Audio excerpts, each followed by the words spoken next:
process as far as, have you already introed things? What would you like me to do? I'm happy to jump in wherever we're at. No, I haven't. We were just waiting for you. So I just hit the record button so that we can start sharing things. We'll put this on our YouTube page so that folks can take a look at it.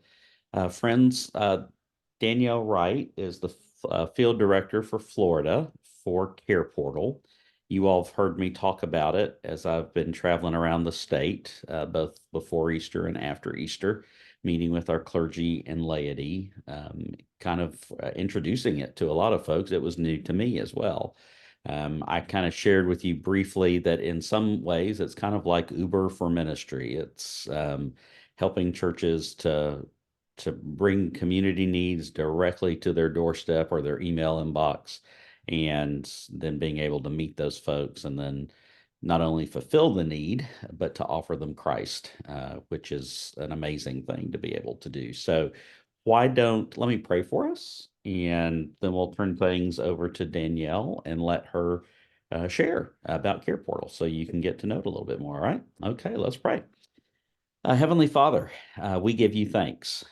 We give you thanks that you have given us this day and all that it has brought with it, the good, the bad, the ugly. Lord, all of it, we just lay at the feet of your Son and his cross. We thank you for your grace and your love, your mercy and forgiveness. And we pray that that might cover all the other stuff that kind of has dominated our day today and help put it away just for a little while so we can focus on the calling that you've placed on our individual lives and the lives of our churches to save souls and to meet people at their point of need. Would you bless Danielle as she shares with us now? And we ask all this, Jesus, in your holy and saving name. Amen. Amen. Thank you guys so much for joining. If I can screen share, let me just make sure here. Looks like I can. Thank you for that. I'm going to go ahead and share my screen here with you. If somebody can just give me a thumbs up and let me know how we look. Good? Awesome. Got it. Okay. Well, I'm Danielle Wright. I'm so thankful you all are here. We actually are just wrapping up our CarePortal conference in Kansas City. It was our inaugural. And previously, we've done some training type of events annually, but this year we were able to welcome over 600 agency, governmental, church, different nonprofit groups to come and join us for this conference. So we had a really wonderful time. At that conference was Secretary Siobhan Harris from Florida and the Department of Children and Families. She oversees that, and Eric Dellenbach from the governor's office also as a presenter. And so we really enjoyed their company, and we're really excited about all the things that are happening in Florida. I am Danielle Wright, and I am the field director for CarePortal for the state. And I just, kind of want to outline, if I can, for you, the partnership that we do have with the state currently, because that will help to add a little bit of context. There's been a lot of things that have been chatted about, press conferences and stuff. So I just want to try to clarify that a little bit. The governor's office, back when Governor DeSantis took office, really kind of outlined, gosh, the faith community is missing from the space of child welfare. And they wanted the faith community back in that space, recognizing that they have a role to play, but their role is very limited to kind of that moment of crisis. While the church exists before that moment of crisis, through that moment of crisis, and following that crisis to kind of re-entry and just wrap around families, the tool that they recognize would be helpful in order to formulate those connections or have the option to streamline those connections was the CarePortal tool. So CarePortal is a national organization, but we are pretty specific in the state of Florida, the way that we operate. So I'll share some of that with you today. Just want to go through here. So we are a connecting technology that drives action for kids and families. So you were right when you said kind of the Uber of child welfare. That's really the way that we see that. The tool itself is able to bring needs right to the inbox of congregation members anywhere who do sign up and go through just a short training to participate. And then they're able to show up on the doorstep of those families that child welfare is serving. So in the United States, there are around 7 million children that actually experience maltreatment. But if we really think about it, in the state of Florida alone, it's reported that there's 20,000 churches. And so 20,000 churches really have the opportunity to make some impact on the lives of those children. And so I'm really glad you're here today to learn a little bit more about that. If I can play this for you, thumbs if you can hear.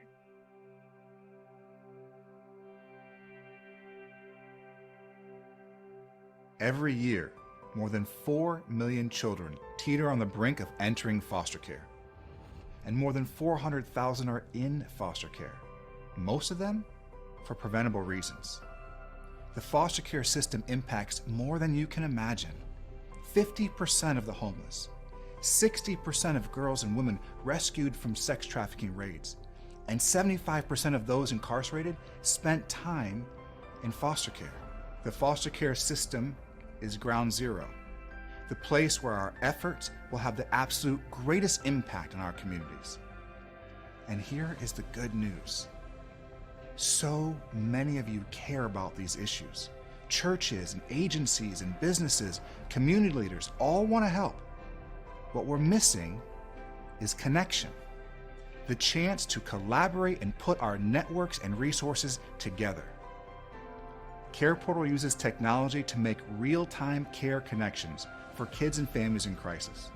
This platform helps us make the most vulnerable children our priority, which makes them the single most powerful source for uniting and healing our communities as we serve together. Here's how it works. Caseworkers with child-serving agencies encounter needs of children in crisis every day. They enter vetted needs into CarePortal, which immediately makes local churches and community members who've joined the network aware, giving them a real-time opportunity to respond. This platform is designed to equip the local church to be at the point of care for these children and families in need.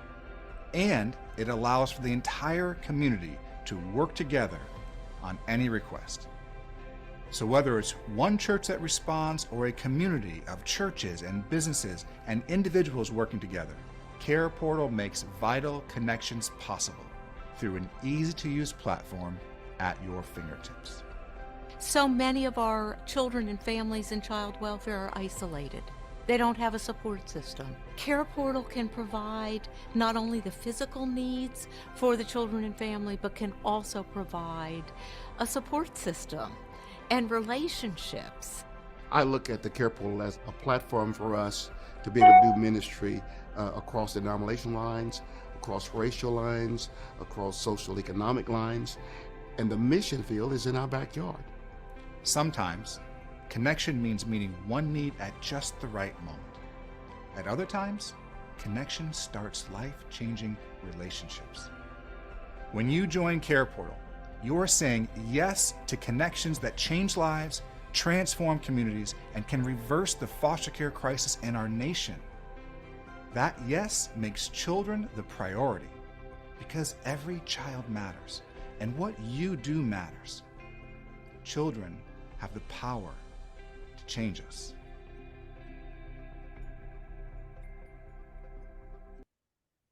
I always like to show that video because I think that video really demonstrates the heartbeat of what we do. The reason why we exist, those connections, those meaningful connections are just so valuable to the families that our state and our child welfare agencies are already serving.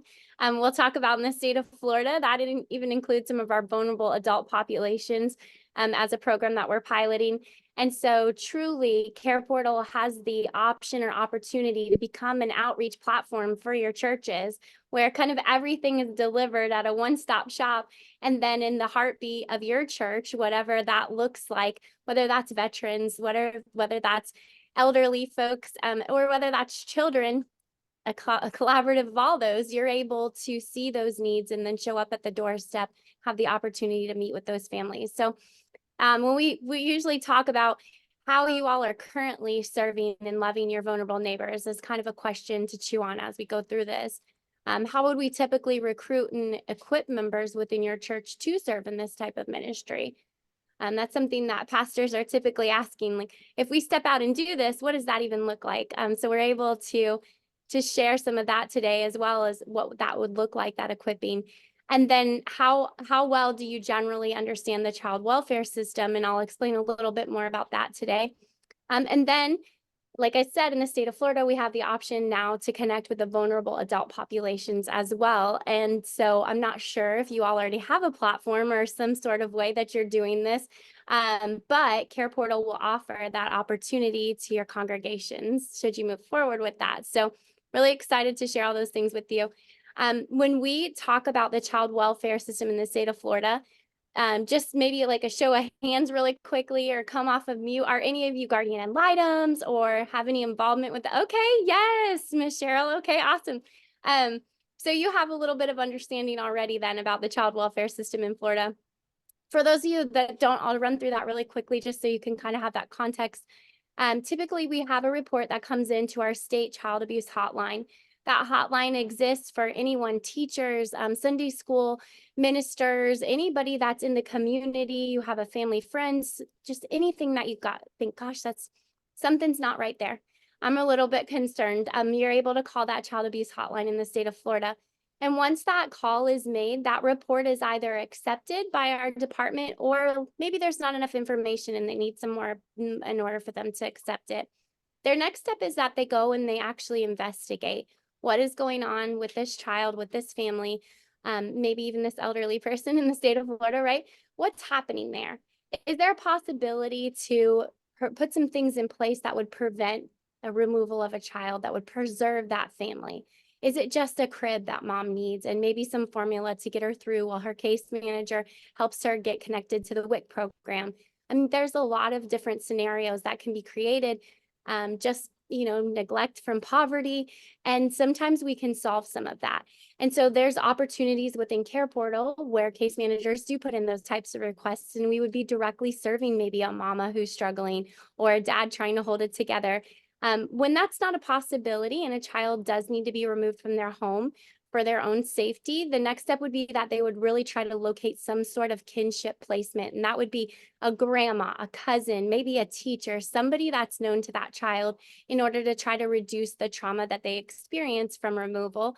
And even in that, right, if you're grandma and you get called in the middle of the night because your grandbabies are facing foster care, you're probably going to say yes, but you probably weren't ready for them to come. So you probably don't have a bed. You might not have the supplies you need. And so that then again is another opportunity for a CarePortal request to go in and for the church to show up and come alongside that family member.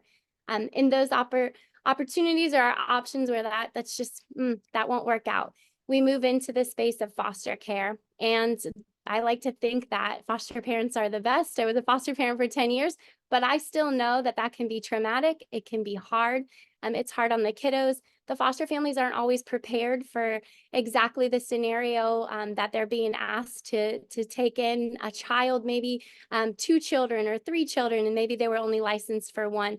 And so sometimes a bunk bed makes a difference between 3 siblings staying together and having to be placed in separate homes. And so there, again, another opportunity for us to step in. We really, really hope, and the goal is always, can we try to get this child safely back home with their family? But in the event that that's not possible, adoption becomes the next thing that children walk through. Adoption can be glorious and wonderful and all the things, and it can also be really hard. So sometimes our adoptive families face some things and have some challenges and need a little bit of help. Sometimes it's counseling services. I mean, it can really vary, but that's another opportunity for the church to show up. And then last but not least, while we hope all of our kids face, either going back home as a very positive thing, being adopted as a very positive thing, we do have some of our older kiddos sometimes who age out of the foster care system. And that's not a great transition. Most of us probably aged out of our home with our parents' support and things like that. And that's not really the case always for our kiddos coming from care and transitioning into the world. And so sometimes they need a little support. And it's a great opportunity for the church to step in and form a connection. So we'll see some of those requests as well. Like you heard in the video, though, that's where foster care can become really cyclical in nature. My husband and I have adopted 2 little kiddos that we fostered, and they're 3rd generation in the foster care system. So It really is cyclical in nature. And if we can try to get upstream into that prevention realm and come alongside that mom or that grandma, a lot of times we can reduce really the outcomes that are negative on that child in the future. Are there any questions before I move on? And Mr. J, will you call them out to me if you see any? Okay. You're very little on my screen, so I just want to make sure. So when we talk about these things and we talk about the kind of the child welfare funnel, there are some barriers that churches experience, and some of those barriers are the access that you have to the family. You don't know for sure, are we helping, are we not helping? How are these requests being vetted? When people show up at the door and they knock and they need something, how do you know? How do you know they didn't go to 5 other churches before yours, right? Like, these are real questions that churches face. And then how do we really get these resources? How do we know what the needs actually are? All of that is part of the barriers that CarePortal really can help resolve for you to get involved in this space in a little bit more of a safe and protected way. So let's run through a little bit of that. What happens in CarePortal is that, like I said, that abuse hotline call comes in. There is a recognized need by a professional agency worker. So that's where the vetting comes in place, is because that agency worker has the background and the training to understand what the real needs of this family are. Requests only go into CarePortal from those case managers. So not anyone anywhere can just enter their need into CarePortal. It is a child welfare professional or another agency professional that puts the requests in. So that's the vetting process.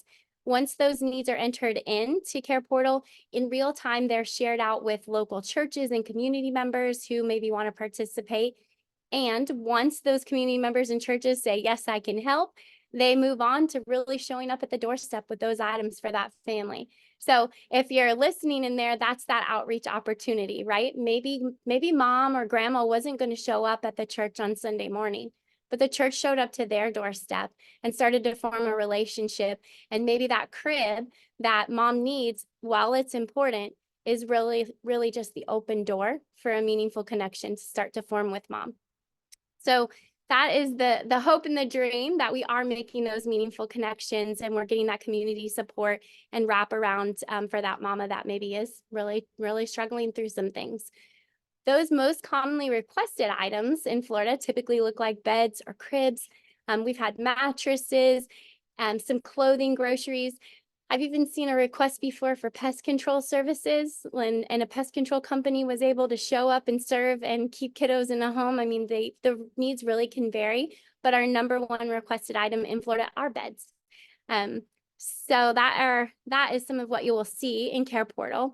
And I just like to kind of demonstrate this slide because while the child is the center of everything we do, and we'll get to the adults in just a minute, but those adults as well, those are kind of our bullseye of where we're seeking to serve.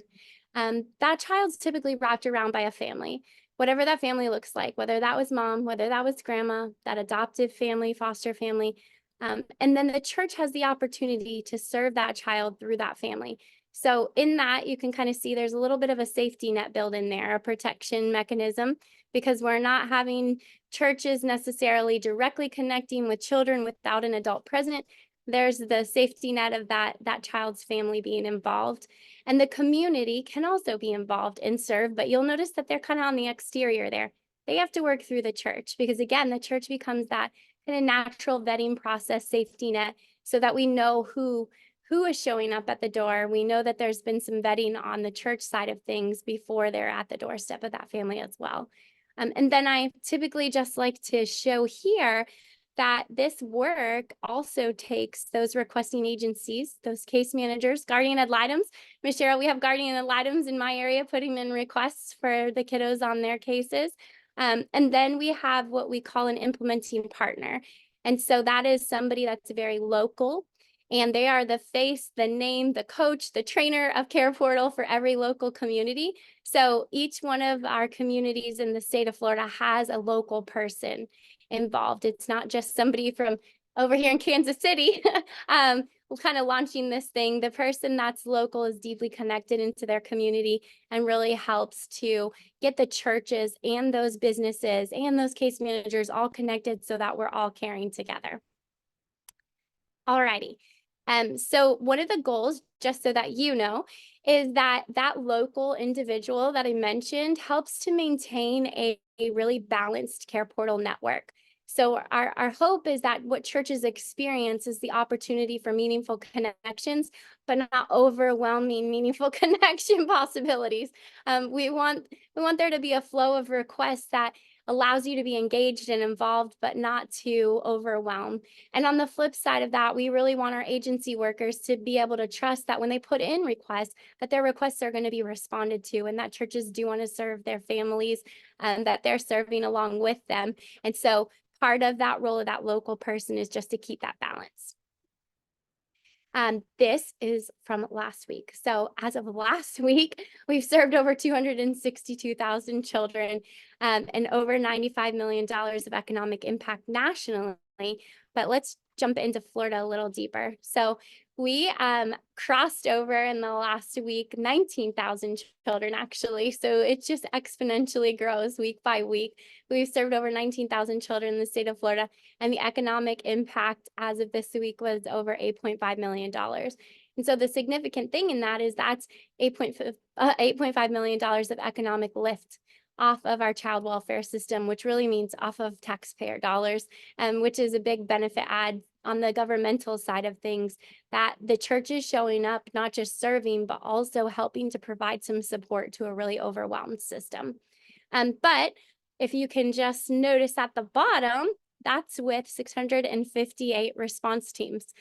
So remember, if we go back to the beginning, I said there was over 20,000 in the state of Florida that are registered as faith institutions. And so we're barely scratching the surface. We're really hopeful and excited for you all to come on. And we've got some other work going with different denominations and different churches around the state to just see more and more churches getting involved in this way. So we're growing. We're only 3 years in, and we're excited to have you all here. So let me jump into that adult part. Because I know for some of you, with all the press conferences and things I mentioned, you've heard that CarePortal isn't just a child serving platform. And that is true specifically in the state of Florida.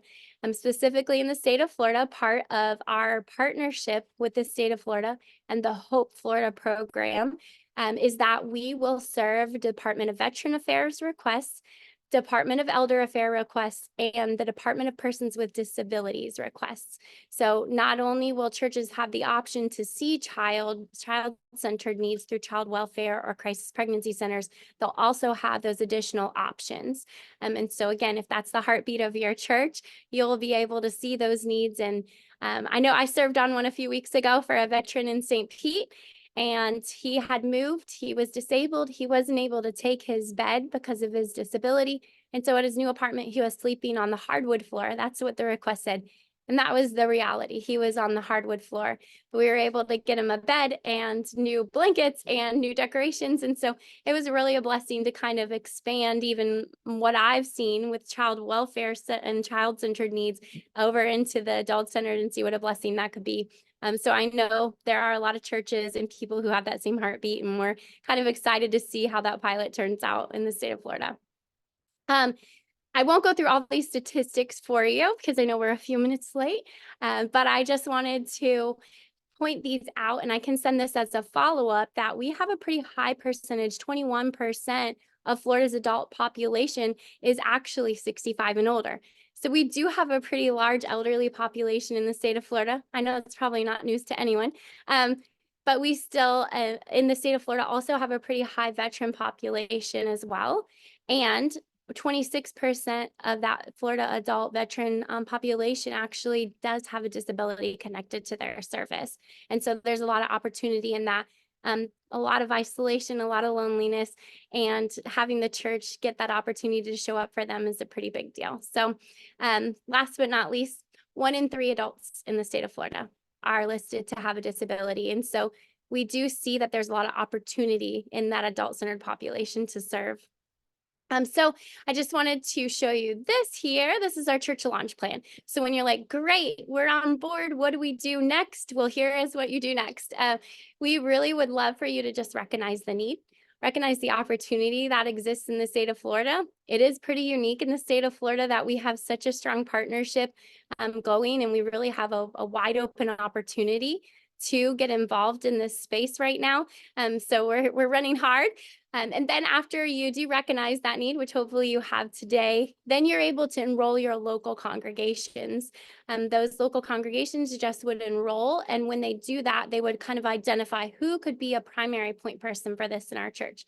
And Pastor, that's not typically you because you have plenty on your plate. But usually there is somebody at your church, maybe somebody like Miss Cheryl with her heartbeat, but maybe not with as much to do because she's already serving as a guardian ad litem, but somebody with that same heartbeat.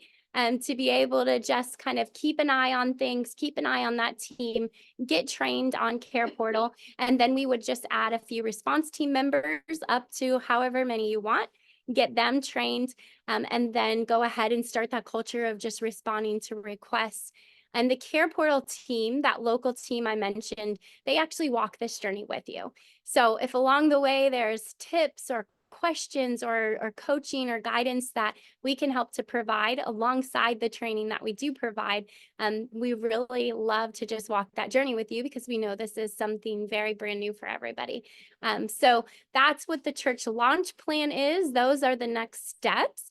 There is a QR code here. You're more than welcome to take a picture, take out your picture on your phone, and this will allow you to scan it to jump in, and you could actually see live requests that are on CarePortal right now. The other option would be www.careportal.org, and I can put that in the chat, and you can just go and do a little bit more research if that's something that feels valuable to you. So with that, I'm actually going to stop my screen share and just see if you all have any questions that I can answer for you today. Is there anything that comes to mind for anybody? Danielle, John here from Willaca. The question comes to mind. It sounds great, everything you're trying to do. What interface is there with the local churches within the area? We live in a little small community, population about 700. Is there interface with the Baptist or the Episcopal, et cetera, et cetera? It's a great question. I'm sure a great question even from where you all have just recently traveled. So there is interface with other denominations depending on the request. So let's say you all respond to a request. There is the possibility that a Catholic church down the road also responds, and maybe they were able to grab the bed that's in the request, but they couldn't cover whatever other items were there. And maybe your church can grab those other items because you have them in your garage. So there is the possibility that you would maybe serve the same family together, but that doesn't always happen. Sometimes one church picks up the request, sometimes it's a couple of different ones. Did that answer what you were looking for there, John? Yeah, it is. But I'm assuming if I talk to my buddy who's a member of the Baptist Church in Willaca and say, hey, I just had a great video. Danielle was on last night. We went over the CarePortal. Would they look at me like I was crazy? Or is CarePortal a Global Methodist Church program, or is CarePortal poured over to the other denominations? That was really the question. Got it. That makes a lot of sense. No, it is for everyone, for all churches, all different denominations. And we do have a lot of awareness happening between our office, between the governor's faith-based branch of his cabinet, kind of different guardian ad litems people. So realistically, all those people have connections with multiple different churches and denominations, and we invite them all to participate. It really has been neat to see unity amongst all different denominations in serving a child. So one thing that we kind of jokingly say is that if we go a couple layers down, we can all kind of disagree on our theologies. But if really the child is the person or the bullseye of where we're serving, right, we can all agree on that.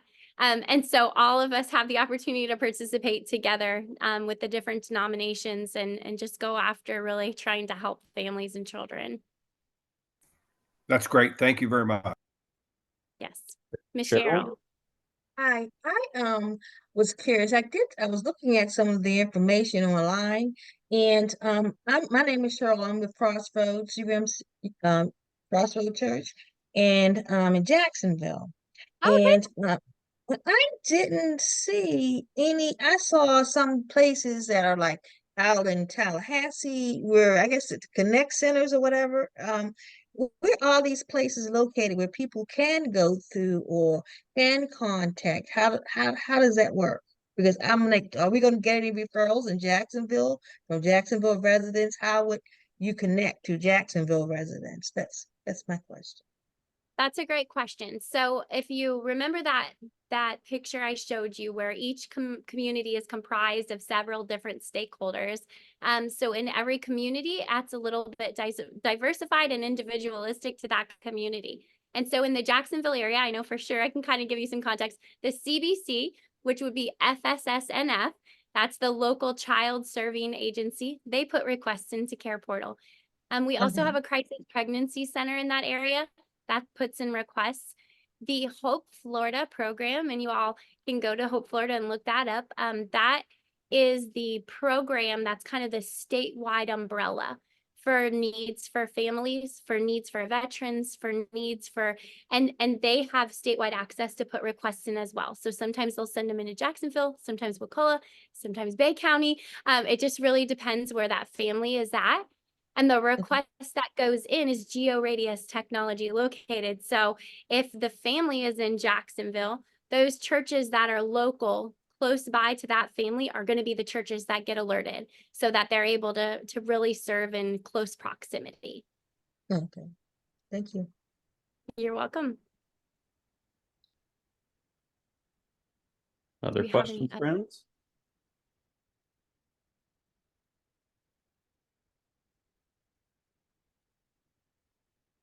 I have one, Danielle. Because you're working with senior citizens too. What are the typical needs of senior citizens? We talked some about veterans and kids.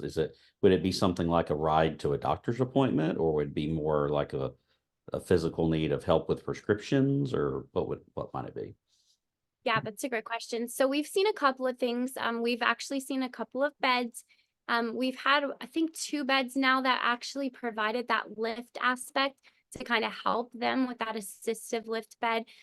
We've had some things like a walker, just really simple things that seem easy, but when you're the person facing it, like, how are you going to go to the store and get the walker when you already are challenged with, right? So that's those types of things that we're seeing so far.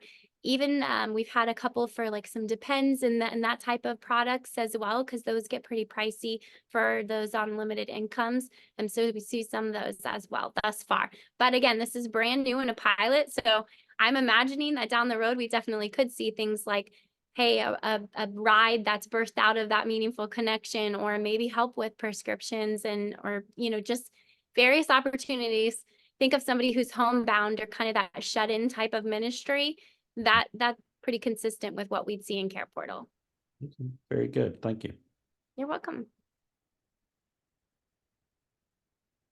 Do you all have any other questions for me? Anything that comes to mind?